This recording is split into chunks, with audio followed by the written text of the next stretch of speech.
Om Shanti. Good morning आप सभी बाबा के रूहानी फरिश्तों को। सुनते हैं बाबा की मधुर मुरली का सार। आज बाबा कहते हैं, मीठे बच्चे, बाप खिवैया बनाया है, तुम सबकी नैया को विषय सागर से निकाल क्षीर सागर में ले जाए। अभी तुमको इस पार से उस पार जाना है। क्या कहा बाबा ने? अभी तुमको इस पार से उस पार जाना है। किस पार जाना है? विषय सागर से क्षीर सागर के पार। आज की मुरली की तारीख 12/10/2024। तुम बच्चे हर एक का पाठ देखते हुए कभी भी किसी की निंदा नहीं कर सकते। क्यों? जबकि कईयों की जिंदगी तो निंदा में ही सफल तो नहीं कहेंगे, बीत रही है, कट रही है। संसार में ही चल रहा है। 4 माताएं मिलेंगी, 4 भाई मिलेंगे और 5वें की निंदा करनी शुरू। ईर्ष्या जलसी के वश न जाने बात के बतंगड़। कहावत तो थी उस जमाने कि जस केले के पात पात में पात, तस ज्ञानी की बात बात में बात।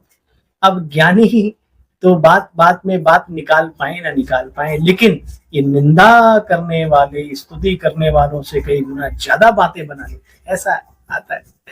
तो बाबा कहते हैं, बच्चे, तुम बच्चे हर एक का पाठ देखते हुए किसी की भी निंदा नहीं कर सकते हो। आखिर क्यों? क्योंकि तुम जानते हो यह आदि अनादि बना हुआ ड्रामा है। हर एक एक्टर का अपना अपना पार्ट है, बजा रहे हैं। सो बच्चे, किसी का दोष नहीं। जितनी बुद्धि हमारी बन जाएगी, हमारा दृष्टिकोण निर्दोषता का बन जाएगा, हम खुद निर्दोष होने लगेंगे। ये फायदा होगा। बच्चे, किसी का कोई दोष नहीं। यह भक्ति मार्ग भी फिर से पास होगा, इसमें जरा भी चेंज नहीं हो सकती। खुशी की बात है।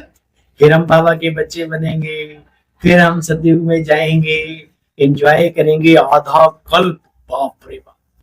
थोड़ा बहुत इधर कलयुग में आके कष्ट वस्ट भी मिला तो बाबा साथ आ जाता है तुरंत, है ना। दूसरा प्रश्न है आज का, किन 2 शब्दों के चक्र का ज्ञान, किन 2 शब्दों में सारे चक्र का ज्ञान समाया हुआ है? उत्तर, बाबा कहते हैं, आज और कल। आज क्या है और कल क्या बनेंगे? कल क्या थे, आज क्या है? देखो, कल हम सतयुग में थे। आज 84 जन्मों का चक्र लगाकर नरक में पहुंचे, कल फिर स्वर्ग में जाएंगे, है ना। इन 2 शब्दों में पूरे सृष्टि चक्र का रहस्य बाबा ने का बच्चे समाया हुआ। ओम शांति। अब बच्चे सामने बैठे हैं, जहां से आते हैं वहां अपने सेंटर्स पर रहते हैं, जाते हैं जब वो, वहां तो ऐसे नहीं समझेंगे ना कि हम ऊंचते ऊंच बाबा के सन्मुख बैठे। वहां तो वही मुरली सुनाने वाला कोई निमित्त, दीदी दादी भैया जी, जो भी दादाजी। बच्चे देखो, यहां तुम बाप के सन्मुख बैठे हो, बाबा नशा चढ़ा रहे। जब भल आजकल वीडियो चलता है, महसूस करो डायरेक्ट इसी सभागार में भगवान अपने व्यक्त करते थे बच्चों के सामने उद्गार अपने हृदय के। ऐसे महसूस करो, नशा चढ़ जाएगा। नशा बड़ी चीज है दोस्तों। बच्चे, पार ले जाने वाला हमारा बाबा, बाप भी है, टीचर भी है और सतगुरु भी है। बाप कहते, बच्चों, अब अपने घर को भी याद करो, जहां जाना है वहां जाकर फिर क्षीर सागर में आना है। पहले जाएंगे परम धाम, फिर सतो प्रधान सतयुगी सुख की दुनिया को क्षीर सागर कहा गया, मीठी दुनिया। यहां तो बच्चे विष का सागर है ना। अच्छा सच बताओ, बाबा कहता है, क्या हमें ये अनुभूति होती है कि वाकई में ये विषय सागर है ही दुख धाम? बाबा कहते हैं, मीठे मीठे बच्चों, अपने को आत्मा समझ बाबा को याद करो। ये कहने वाला कौन, किस द्वारा कहते हैं? सारा दिन मीठे बच्चे, मीठे बच्चे, मीठे बच्चे, मीठे बच्चे। कहते रहते हैं। देखो, मनुष्य भगवान को पुकारते थे, हे भगवान आओ, दुखी होते थे तो पुकारते थे, आओ हमको दुख से छुड़ाओ। तो बाप तो परम धाम में रहते हैं। जब कोई किसी को पुकार रहा है, इसका मतलब वहां पर वो नहीं है, उपस्थिति नहीं है उसकी। देखो बच्चे, आत्मा ईश्वर पिता को याद करती है, भले वो जानती है नहीं जानती, लेकिन गीता में जो वचन दिया था कि फिर से निभा जा रही, हे प्रभु वर आ जा रही। बाप कहते बच्चे, मैं जानी जाननहार, अर्थात सृष्टि के आदि मध्य अंत को जानता हूं, परंतु बच्चे सुनाऊं कैसे, कैसे सुनाऊं? तो मैं प्रवेश करता हूं। बच्चे विचार की बात है ना, लिखा हुआ है बाप रथ लेते हैं, इस शरीर को भी रथ कहा जाता है। आत्मा निकल जाती है, कहते हैं अरथी, रथी से रहित, रथ हो गया, इसको अर्थी उठाओ रे जल्दी। देखो बच्चे, मेरा तुम्हारे सदृश शरीर नहीं है।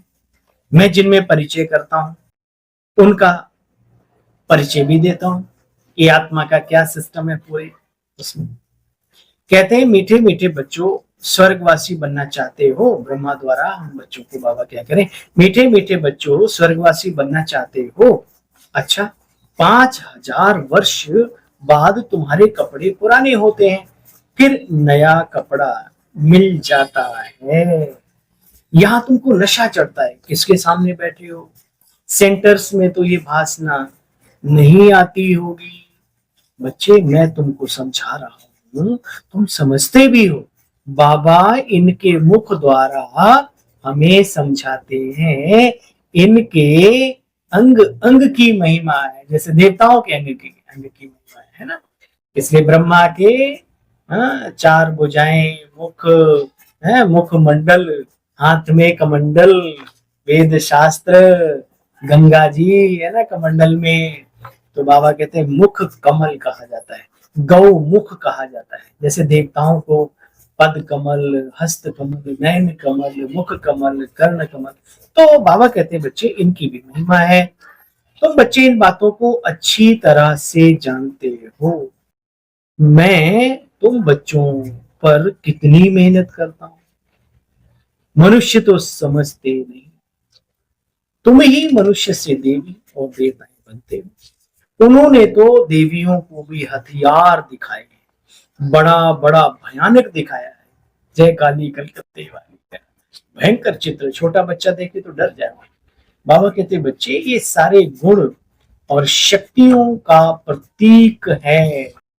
दुर्गा बनकर के कैसे दुर्गुणों को अपने भी जीवन से दूर किया, औरों के भी काली बनकर के, खप्पर वाली बनकर के, हैं, अपनी बुराइयों, अपनी ही और संसार की बुराइयों का भी नाश किया। तो बाबा कहते बच्चे देखो, ड्रामा के राज को समझने से तुम बच्चे विश्व के मालिक बन जाते हो। क्या पुनः याद रखना, क्या क्या ड्रामा के रहस्य को समझने से, सुनने से या तोते जैसे रटने से नहीं, समझना है। इस विश्व के बने हुए विश्व ड्रामा को जब समझेंगे तो वैसे कर्म करेंगे, मालिक अपने आप बन जाएंगे। समय की पहचान जिसको हो जाती है ना, वो समय को सफल करने लगता है, उसी को तो समझदार कहते हैं। अच्छा देखो बच्चे, पवित्र जरूर बनना है, बाप की श्रीमत, नई दुनिया में चलना है। अच्छा, मीठे मीठे स्किंदे बच्चों प्रति माता पिता बाप दादा का याद प्यार और गुड मॉर्निंग। रूहानी बाप की रूहानी बच्चों को नमस्ते। बाबा आपको भी। धारणा का सार, आत्मा को वापस घर जाना है, इसलिए अपने को सब बंधनों से मुक्त और हल्का करना है। बच्चे बुद्धि से सब कुछ भूल, इस ड्रामा में हर आत्मा का पार्ट मुदा हुआ है, एक्यूरेट, इसलिए कभी किसी की निंदा नहीं करनी। हर आत्मा को निर्दोष दृष्टि से देखने का अभ्यास करना है। वरदानी बाबा का वरदान, साइलेंस की शक्ति द्वारा साइलेंस की शक्ति द्वारा आत्म शक्ति के उड़ान की तीव्र गति करने वाले विश्व परिवर्तन अब बहुत सुंदर बात किसी ने कही, सत्येंद्र जी, संसार को समझने के लिए मन का शांत होना अत्यंत आवश्यक है। बाबा तो शांति का सागर हमें यही रोज सिखा रहे। साइलेंस की शक्ति द्वारा आत्म शक्ति के उड़ान की गति तीव्र गति करने वाले विश्व परिवर्तक भव। डिटेल में बाबा ने कहा, देखो बच्चे, साइंस के साधनों की रफ्तार को साइंस द्वारा कट भी कर सकते हैं, पकड़ भी सकते हैं, लेकिन आत्मा की गति को अभी तक ना कोई पकड़ सका है, ना पकड़ सकता है। वंडरफुल, ध्यान रखना इस पॉइंट जीवन में। हमें इसमें साइंस अपने को फेल समझती है। जहां साइंस फेल होती है वहां से साइलेंस की शक्ति से बच्चे जो चाहो सो कर सकते हो। आत्म शक्ति की उड़ान तीव्र गति से करो। इस शक्ति से स्वपरिवर्तन भी कर सकते हो, वायुमंडल भी परिवर्तन कर सकते हो, किसी दूसरे की वृत्ति को भी परिवर्तन कर सकते हो और विश्व परिवर्तक बन सकते हो। तो तीव्रता की निशानी सोचा, क्विकली हुआ। स्लोगन है, शिक्षा का दाता के साथ साथ रहम दिल बन, सहयोगी भी बन। शिक्षा दाता के साथ साथ रहम दिल बन, सहयोगी भी बन। आत्माएं कमजोर हैं, जरूरत है उन्हें एक शक्तिशाली गाइड की, सभ्यता पूर्वक सत्यता के रास्ते पर चलने की ताकत दे सके। तो हम सब जो भी पुराने हैं, बाबा की बातों को समझते हैं, तो उन्हें अपने कर्तव्य को पूर्णता से, दिल से, जिगर से उसे अंजाम देना चाहिए। ओम शांति। कल फिर मिलते हैं बाबा की मधुर मुरली का सार लेकर आप सभी का इजी वे मुरली दर्शन चैनल में बहुत बहुत स्वागत है सबका। सुनते रहिए और सुनाते रहिए। शांति।